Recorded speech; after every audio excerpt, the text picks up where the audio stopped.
안녕하세요, 하롱입니다.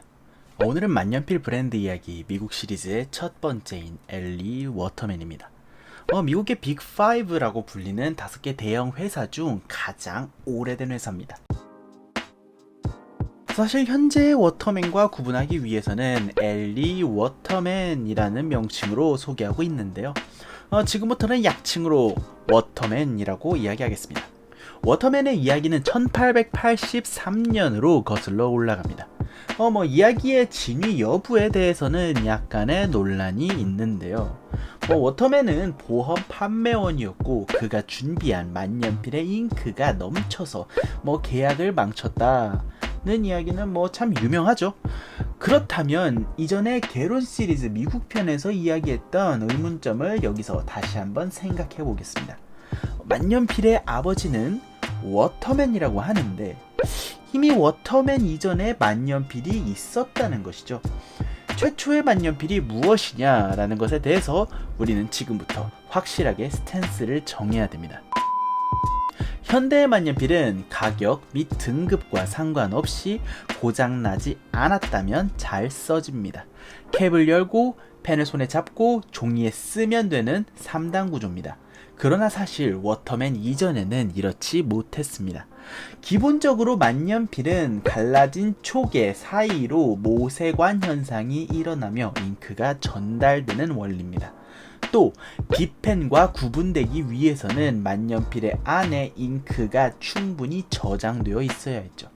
딱 여기까지 갈라진 립과 잉크를 내부에 저장할 수 있는 공간을 가진 펜은 워터맨 이전에도 아주 많았습니다.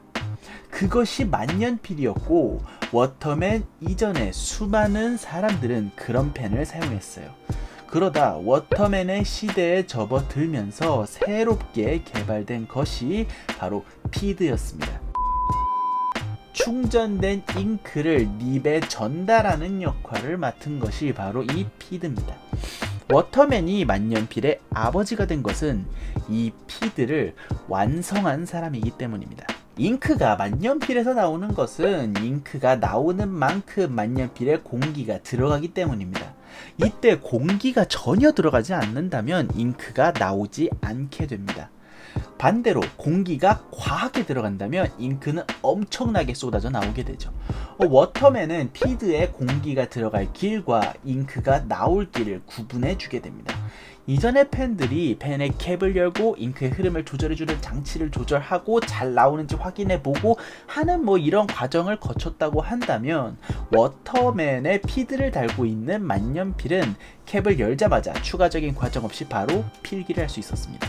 그렇게 워터맨의 사무실에서 만든 펜이 더 레귤라입니다.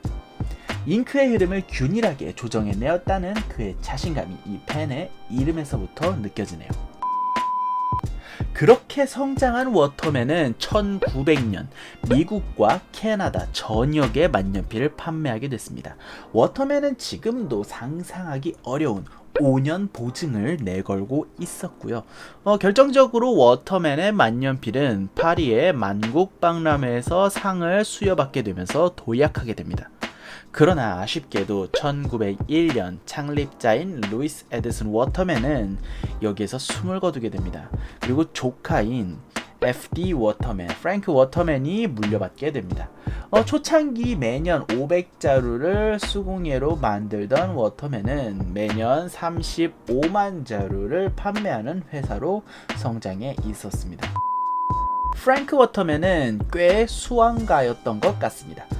그가 취임한 이후로 금과 은을 다룰 수 있는 회사들을 인수함과 동시에 소비자의 니즈를 공략해 나가거든요. 1904년에는 금과 은으로 도색된 만년필로부터 만년필의 소유자의 이니셜이나 문구를 새겨주는 서비스를 시작하게 됩니다. 한 해가 더 지나서 1905년 워터맨은 만년필에 클립을 달게 됩니다. 파우치나 주머니에 넣고 다녔던 만년필의 시대를 넘어서 지금과 같은 형태가 된 것입니다. 워터맨은 기능적인 개량을 넘어서 세계적인 회사가 될 기회를 잘 잡았습니다. 1905년 일본과 러시아 사이의 포츠머스 조약, 1919년 1차 세계대전 이후에 베르사유 조약에 워터맨의 만년필이 사용되게 됩니다. 이때 서명에 참여한 영국의 총리인 로이드 조지뿐만 아니라 영국과 벨기에, 루마니아와 중국의 왕들 모두 워터맨의 만년필을 사용하게 되었습니다. 이때에도 당시 프레드 아르테어, 찰스 린드버그 같은 유명인들이 워터맨 만년필을 사용하고 있었죠. 워터맨은 이제 단순히 미국 내에서만 잘 나가는 회사가 아니었습니다. 1900년대에 들어서 워터맨은 여러 만년필을 고전 수공예 디자인과 아르누브풍으로 장식하였습니다. 이들은 금과 은으로 덩쿨과 꽃이 장식된 화려한 밴드를 가지고 있었는데요. 워터맨은 이 만년필들에게 샤넬의 향수처럼 No. 5, No. 7, No. 92 같은 이름들을 부여했습니다. 물론 이후 워터맨은 아주 잘 뽑힌 양복, 드레스를 보는 듯한 아르데코 디자인을 1929년 패트리션 레이디 패트리샤 만년필에 적용합니다. 만년필은 점점 더 화려해졌고 사람들의 니즈를 다양하게 만족시켜 나가고 있었습니다. 그러나 안타깝게도 워터맨 만년필의 전성기는 여기가 마지막이었습니다. 1차 세계대전이 끝난 후 세계에는 대공황이 불어닥치게 되었습니다. 워터맨은 주름 잡힌 모든 만년필의 원조라고 불리는 100 같은 엄청나게 멋진 만년필을 출시하기도 했지만 경영난을 이기지는 못했습니다. 여기에 경영진의 미흡한 회사 운영까지 겹쳐서 회사는 점점 나락으로 빠져들고 있었습니다. 그에 반해 이후 프랑스 만년필에서 이야기하게 될 지프 워터맨은 착실하게 잘 경영되고 있었습니다. 유럽의 워터맨 만년필을 판매하고 있었던 줄스 이스두어 파가드는 1929년 지프 워터맨이라는 이름으로 회사를 경영하고 있었는데요. 이미 20년대에 유리로 된 카트리지를 발명하여 특허를 등록하는 등 독자적인 운영을 해오고 있었습니다. 세계대전의 흐름 속에서 미국의 워터맨은 자리를 잡지 못하고 있었지만 프랑스의 지프 워터맨은 볼펜으로 세일즈 포인트를 잡는 등 시대의 흐름에 발맞춰 나갔죠. 세계대전이 끝난 후 1953년 워터맨은 세계 최초의 플라스틱 카트리지 만년필인 CF를 출시하게 됩니다. 제너럴 모터스에 소속되었던 디자이너가 만년필을 설계했으며 만년필은 마치 우주선 같은 모양새가 되었습니다. 다시 한번 힘을 줘봤던 워터맨. 그러나 미국의 워터맨은 더 이상의 여력이 없었던 것 같습니다. 1954년 미국의 워터맨은 생산을 중단하게 되고 1958년 상호조차도 마르셜 비크에게 넘어가게 됩니다. 마르셜 비크라고 하면 여러분도 다 알만한 회사를 창립한 사람인데요. 그의 회사는 1945년에 세워진 프랑스의 기업 BIC입니다. 이후 이름만 남은 채 한 번 망하게 된 워터맨은 프랑스에서 다시 한번 재기하게 됩니다. BIC 산하에서 성장하는 것인가 하고 생각하실 수도 있는데요. 그건 아닙니다. 아까 잠깐 이야기를 했던 지프 워터맨이 1971년에 이름을 워터맨 SA로 변경하고 워터맨의 상호를 취득을 했거든요.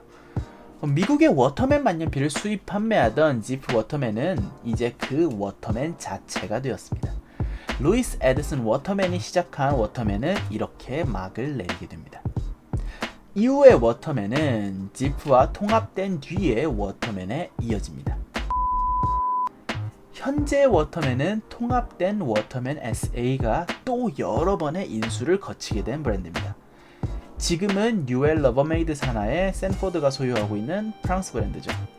미국의 워터맨은 여기까지입니다. 한 명의 보험 판매원에서 세계의 여러 정상들이 사용하는 만년필이 되기까지의 스토리가 흥미롭지 않나요? 그리고 지금까지 이어오고 있다고 생각했던 워터맨은 사실 처음 설립한 미국의 워터맨이 이어져 오고 있는 것이 아니라는 점도 재미있죠. 다음 시간에는 세계 최고의 인지도를 갖고 있는 필기구 브랜드인 파카입니다. 오늘은 여기까지 하겠습니다. 끝!